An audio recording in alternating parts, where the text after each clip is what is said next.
உடனே கைலாயத்திலிருந்து சிவன் பூலோகத்துக்கு வர்றார். அவர் முதல்ல சிவனாகவே பூலோகத்துக்கு வந்தது முதலும் கடைசியுமான நிகழ்வு அதுதான். இங்கே இந்த மலையடி வர ராஜகம்பீர மலை, அம்மன் கோயில் பக்கத்திலே இருந்து பாருங்க, அது ராஜகம்பீர மலைன்னு பேர். அந்த மலை உச்சியில் தன்னுடைய இடது பாதத்தை வைக்கிறார்.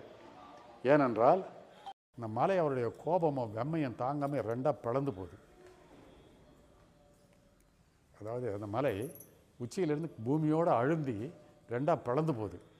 அவருடைய பாதம் பட்ட இடம் இன்றைக்கும் மிதிமலை என்று அழைக்கப்படுகிறது. அங்கே அவருடைய பாதம் இருக்கிற இடம் மிதி அடி, அந்த பகுதி வந்து மிதிமலை.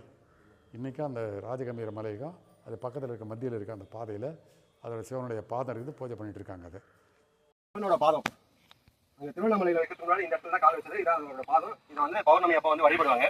இந்த கோயில் ரொம்ப நாள் பராமரிப்பு இல்லாமல் இருக்கிறதுனால இப்போ நாங்கள் வந்து புனரமைக்கிறதுக்கு பராமரிப்புக்காக முடிஞ்சால் உங்களோட உதவி